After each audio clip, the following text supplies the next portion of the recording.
Welcome to the Kevin Dunn Show. We're so excited that you've taken the time out to join us today. As you know, the Kevin Dunn Show seeks to educate, inform, and inspire. Today we're going to be discussing a very serious topic that plagues our community. When we come back from the commercial break, we're going to be introducing our special guest today, as we're going to be talking about domestic violence. At Charter Bank, you get totally free checking with online statements. You betcha. Free mobile banking, free online banking, free online bill pay, free debit card, even a new account gift. Free. At Charter Bank, we're here to wow you. And totally free checking is just the beginning. Come see us or open online at charterbank.net. Like us on Facebook, follow us on Twitter. Member FDIC, Equal Housing Lender.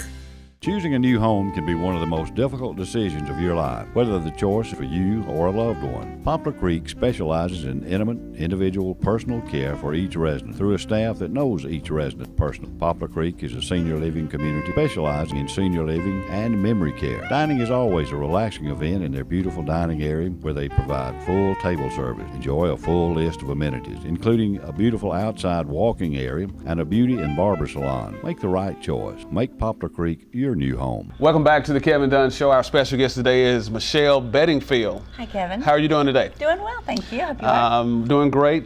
Serious topic. You work with some very serious matters. We're going to be talking about domestic violence. Can you first tell our viewers what is domestic violence? Domestic violence as a whole can be anything from two brothers fighting to sisters fighting, people in the same family arguing in the same household. What we specialize in is the intimate partner side of it. When there's two people that have an intimate relationship, they've lived together, they have a child together, there's a relationship there. And so that's the part we focus on. The relationship. Yeah, the intimate partner, family violence. Family violence. Yeah. Now, Michele, read statistics that said in the year of 2013, there were 116 deaths in the state of Georgia that were linked to domestic violence. Why is that number so high? There's a lot of reasons, and I think that the 116 deaths, it was not the first time that it happened. It'd been happening for a period of time. Unfortunately, I guess the reason why it happens is that it's about power and control, and the abuser, sometimes male, sometimes female, decide to exert their power and have the control over them. And it could be anything from, if I can't have you, nobody will, and that's a dangerous time. So, and on that 116, a little bit of good news is we actually have improved. Georgia used to be 10th in this nation against men killing women, and now we're 12th. So we've made some slight improvement in education and informing people, but got a long way to go. Got a long way to go. Wow. Now, when does someone need to seek assistance for domestic violence? At what point? At what point? Yeah, at what point? When there's fear. It can be, domestic violence can be anything from emotional, physical, verbal, sexual, some financial. And a lot of times people laugh when I say that my wife or husband financially abuses me all the time. But on a serious note, that is a control. They financially control their medication. They can financially pick up their paycheck, give them $10 to live on, and that's it. So from that aspect, at any point, they can contact us, and we can talk to them a little bit about what their needs are. So, the domestic violence reaching out for help part, when they're in fear, when they just need advice, they need someone to talk to. They're not really sure what's going on. Right. I had a lady one time that stated that he picked up a bench. They were out in their backyard. He picked up a bench and he threw the bench across the room. He was angry. He was frustrated, and this was a very common practice for him. And once we started talking, I said, well, how do you feel? How do you feel when he does that? She's like, I'm scared to death. One day he's going to hit me. One day he's going to hit these kids. Gotcha. And that's domestic violence. And she had never put the two together because he never hit her. Okay. He never put his hands on her. Mm-hmm. But the fact that she was scared of him. She was scared that of his response. Okay. So call us. So you just educated me, because I actually thought domestic violence actually meant physical abuse to another human being. Right. Putting your hands on them. Yeah. Now, are you finding out that more women are becoming more abusive to their husbands opposed to? Yeah. Unfortunately, that one doesn't get as reported as often. Mm-hmm. 1 out of 4 women, 1 out of 4, which is scary, report being in an abusive relationship. Right. 1 out of 9 men. So 1 out of 9 men. 1 out of 9 men. I think the men are there, and they Uh-huh. honestly are. Last year, we serviced 9 men. We serviced 100 people last year in the shelter. But then of our crisis calls, we had 9 men call us last year, which is not a lot. But I have people that'll pull me aside privately and say, I just don't know what to do. I mean, they're Wow. big men, they're little men, they're men that are, owners in businesses and companies. But out of respect, they've never put their hands on their wife. But she will sit there and just have at them. Okay. And wow. so the abuse goes both ways. That's interesting. Mm-hmm. Now, why do so many men and women tolerate this issue of domestic violence and not seek any help? Wow, that's a good question. When I first started doing this, I'll be honest with you, I did not fully understand domestic violence. I had the thought that if my husband or my boyfriend ever put his hands on me, I would leave. There's no way I would stay. And I so understand. There are so many barriers now. The barriers could be, if I leave, he's going to kill me. If I tell him or even hint to him, he's going to kill me. He's going to tell the courts that I'm crazy. He's going to take my kids. Our friends, we have so many friends together. I don't want to lose my friends. And I know if I leave him or if I report this, I'm going to lose my friendship over this. And that's just a little bit of it. There's so many different barriers. And those are things I never thought about. Really? That, you take all that into consideration, and you actually, I guess you kind of try to weigh it up. Is it really worth it? Right. And the other side is, most of the time, the person being abused truly, honestly loves that person, the abuser. She truly loves them, and it's okay to keep loving them. What happens is it's not always bad. There's a cycle that happens. There's we refer to it as the honeymoon cycle, and that's the sweet time. Might get flowers, might get gifts. Oh, you look so handsome today, or you look so beautiful, or you got a new dress, or hey, let's go get you a new pair of shoes to go with that dress. So there's the honeymoon phase, and then slowly the tension starts building. Coming home late, the verbal, what are you doing, where are you going, who are you texting, it starts building slowly.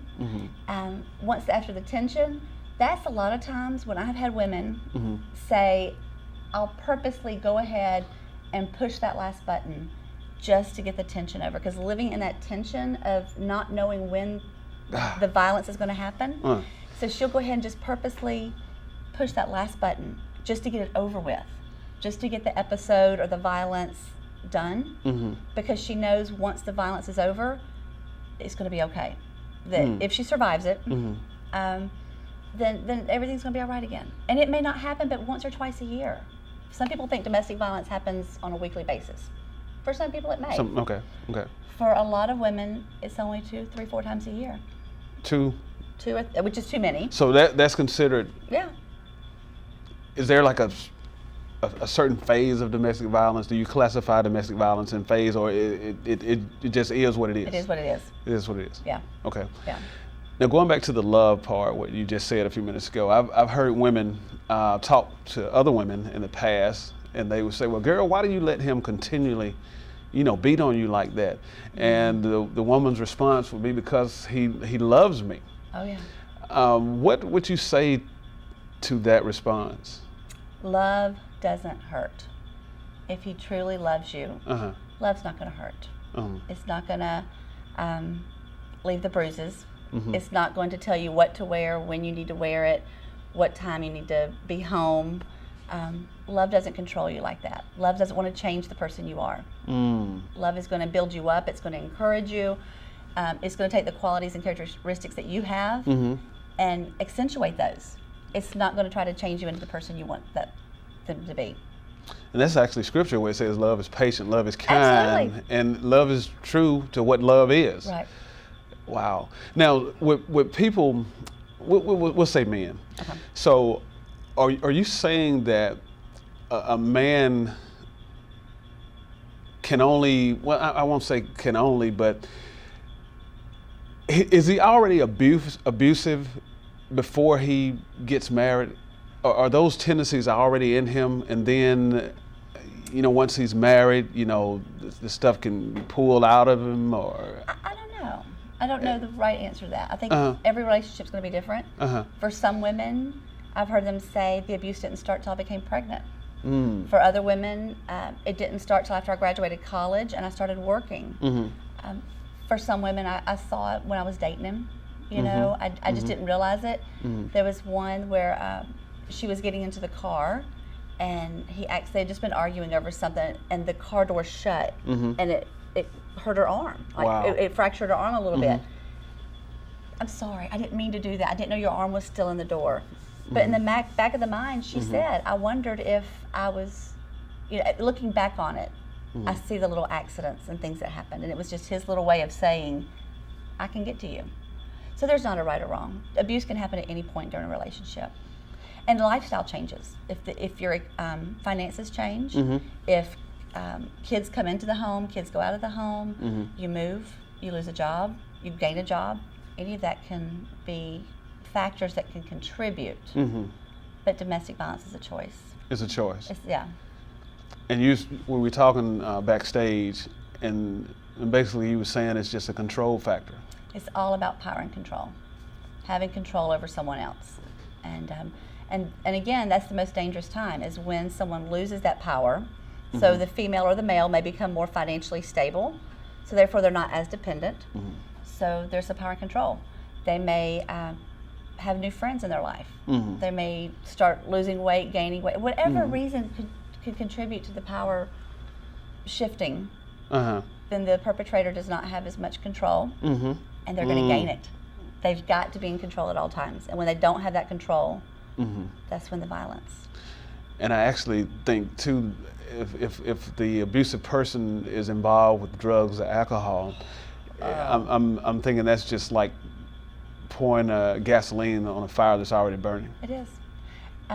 We have several misconceptions, but one of them is a victim of domestic violence looks a certain way. Oh. They're only abused, or that's like saying a teacher is only a school teacher. A teacher can't be a mom or a husband or involved in the community or active in their church. You're only a teacher. Only a teacher. A victim of domestic violence isn't just a victim of domestic violence. They're also all these other things. But unfortunately, in order to cope, alcohol, drugs, mental illnesses, a lot of that may take place on her part, but also on his part. Michele, hold that thought. Okay. We're going to take a quick commercial break, and when we come back, I want you to finish talking about that statement. More of the Kevin Dunn Show when we come back from the commercial break.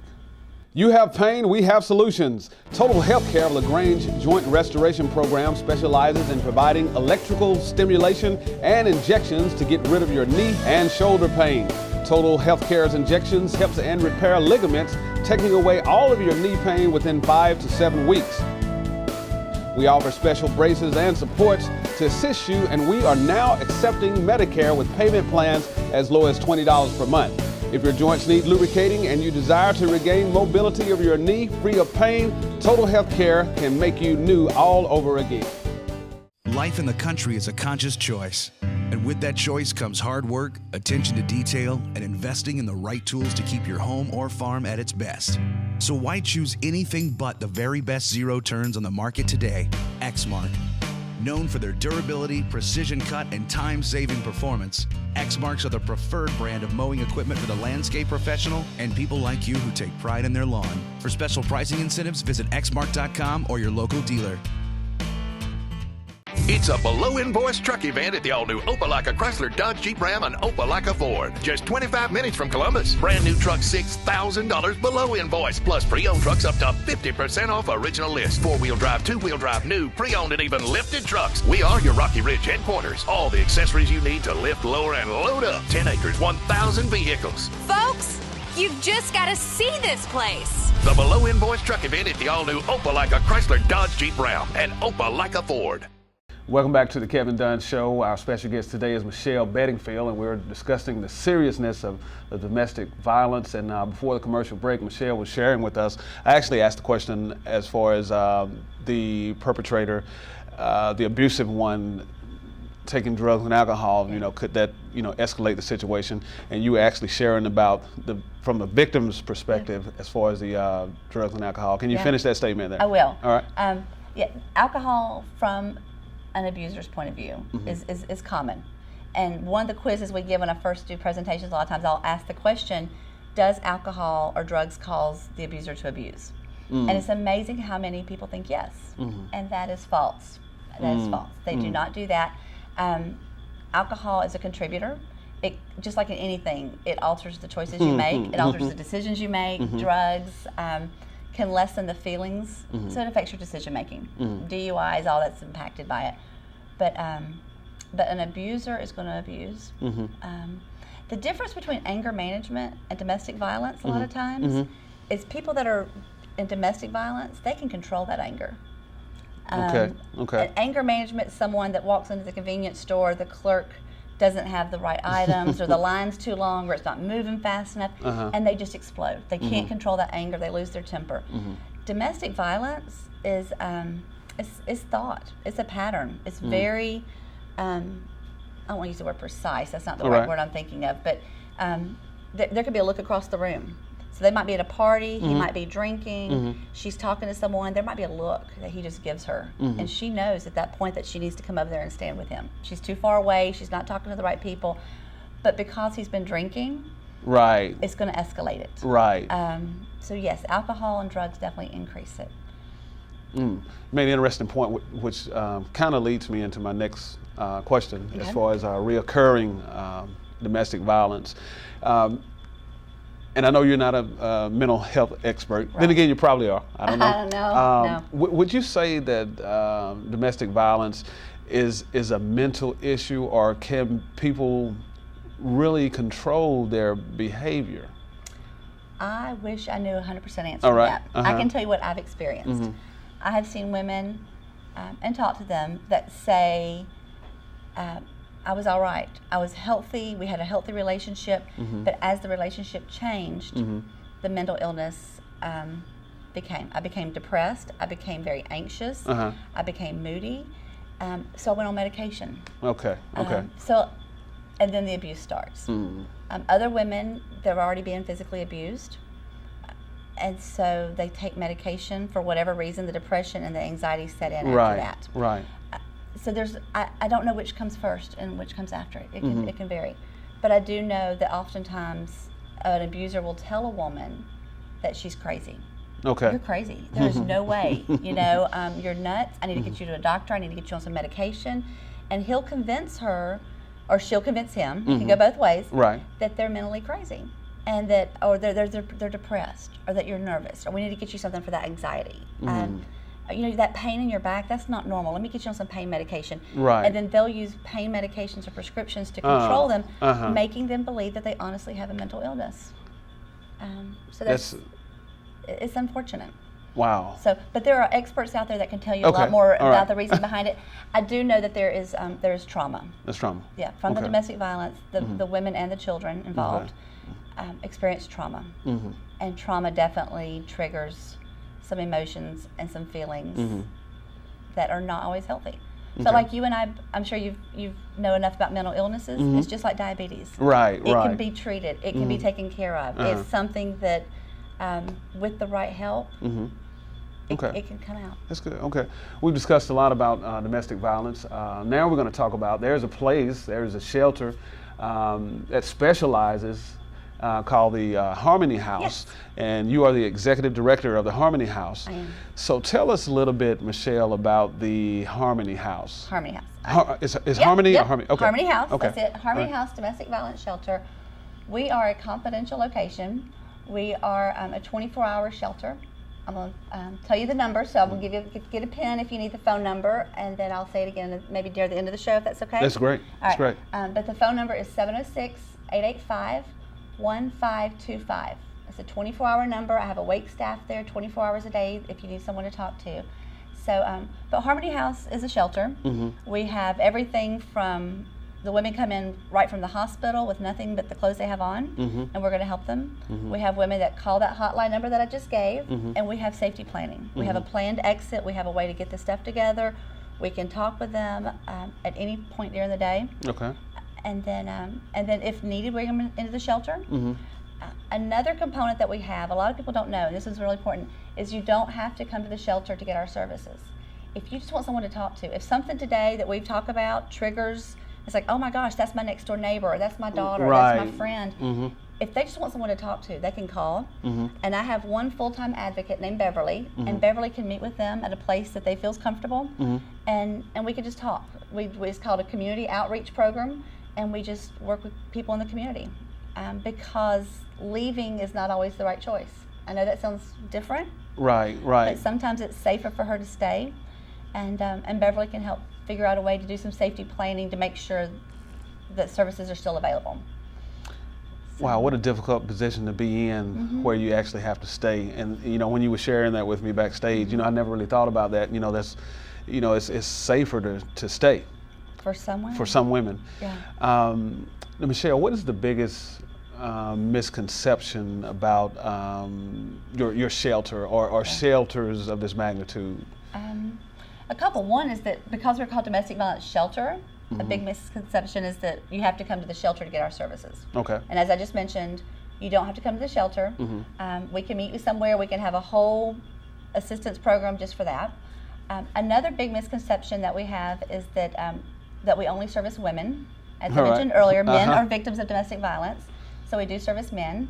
And we also service teenagers up to 17. So if you have a 14-year-old boy, I have a 12-year-old son. If I was in an abusive relationship, I may stay in that relationship because a shelter wouldn't take a teenage boy. We do assist. We can help them with that as well. And I can't fathom, and I know this may seem crazy, a man actually coming to your shelter saying, I need your help because my wife is crazy, she beats me, she throws things at me. Yeah, I'm scared to go to sleep at night. She's gonna kill me in my sleep. Yeah. And in his masculinity, I mean, and I know you don't know this, but from a male's perspective, I'm thinking that may make him feel less than a man. Yeah. To be able to reach out to you guys. Right. Well, good thing is everything's confidential. All right. So if he reaches out to me, I'm not going to tell anybody. All right. All right. So he can call us. He can stay on the phone. We can give services that way. We do shelter men. We do have a different location, a different way that we shelter them, but there is a way that we're going to provide safety for them if they decide to leave. But a lot of times it is going to be the guys giving the guy a hard time. Right. Man, what do you mean? She's only 5 feet tall. How could that little bitty thing hurt you? There is no way that girl's going to beat up on you, man. Just stand up to her, you know? Right. But they don't. They don't. I mean, they sit there and they're quiet, and a lot of it's respect that they're not going. They were just raised as gentlemen. You don't put your hands on a woman, especially in anger. And so they sit there. But no, men can receive our services. That's a big misconception. So one is we're not just a shelter. Two is that men can receive our services, and that three, we do a lot of prevention and education. We don't just want to shelter them right there. Right. We want to hopefully break the cycle. I would love to figure out a way to end it in our community. I know a lot of people say that about a lot of different issues. But, when I became the director 9 years ago, my goal was not just to come into Troup County and the surrounding areas and put a Band-Aid on it. Right. My goal was to come in and figure out why it's bleeding. How do you keep getting these bruises? How do you keep getting these marks? How do you keep getting this situation? And hopefully be a part of the cure. That's awesome. That's awesome. Now, what other programs do you have at the Harmony House? I know you have like 3 or 4 different programs. We do. So One of them we have is teen dating. I was just speaking on prevention and education. Teen dating violence. Teen dating violence. Yes. Man, I bet that's very prevalent. We could do a whole nother show on that. You call me, I'll come on back. Okay. We'll talk about that one, okay? All right. So here's an interesting stat. I told you a while ago that 1 out of 4 women are in an abusive relationship. Right. 1 out of 3 teens. All right, so teenagers, and for teenagers, a lot of times it's not as much physical. It might be. I mean, it might be that they grab the arm too tight, or they pull them over there a little bit too close to them. For teenagers, it's a lot of social. Right. It's if you're not with me, you're gonna be isolated. If you don't give me what I want, I'm gonna spread these rumors about you. So again, it's control. Get what control. I want by telling you what you're going to do. You know, you look so nice when you wear that blue shirt. You should wear that blue shirt more often, because you know the other day when you wore that red shirt, oh my gosh, that was disgusting. I mean, that made you look this big. That red color on you, but that blue, that looks good. And so they start controlling what they wear, controlling who they see, who they go around, talking. Man, every time I go around your parents, all they do is they nag me about my hair, or they tell me to pull up my pants. I want to go to your parents' house. Why don't you just come over here? We're just going to come over here and watch movies. Right. So it's that slowness, but it also ends up with a sweetness for teenagers. Man, I don't know what I'd ever do without you. If you ever left me, I don't even know if I want to continue to live. If you ever broke up with me, I think there's just no point in going on. That's all dating violence. I mean, it doesn't sound like it. But it is. It is. And it's texting. Oh my goodness, teenagers, that's how they communicate nowadays. Right. I have one, I can say that. But they text all the time. Where are you? Who are you with? What are you doing? Text me when you get home. I've shared this story before, but I had one lady, I was speaking, and she came up to me afterwards and shared that she was concerned because her daughter's boyfriend wanted her to call the boyfriend. The boyfriend had to be called from home at the landline every night when she got in to go to bed. Because it was sweet. You ready for this? Because he wanted her voice to be the last voice she heard before he goes to bed at night. My. Yeah, but it's sweet. Right. And to a teenage girl, that's adorable. That's just love, you know. To a mother, that was scary. Why does she need to call him from a landline? It was control. He wanted to know that she was in, that she was safe, that everything was okay. And there were some other red flags there that the mother picked up on. But teen dating violence is one of them. And we would love to come out and speak to churches, to communities, to youth groups, to civic clubs, anything like that, to let them know that we're around and we're available. The other one we do is sexual assault. All right. We have a sexual assault and rape program. I have one dedicated advocate that from the moment the report's made, that we will walk with them all the way through the exam, through the court system, make sure that they're connected to the resources that they need. If they don't want to report it, they can still call us. That's great. That's great. Michele, a lot of valuable information. We're out of time right now. Thank you. But I want you to give the number to the Harmony House just one more time. Absolutely. Please do that. 2 things. One is the phone number. It's 706-885-1525. And then we have a website. It's harmonyhousega.org. So please contact us if we can help. Well, thank you so much once again, Michele. Thank you. And if there's a topic you would like to see discussed on The Kevin Dunn Show, please email us at thekevindunshow@wjcntv.com. Thank you for watching and have a wonderful day.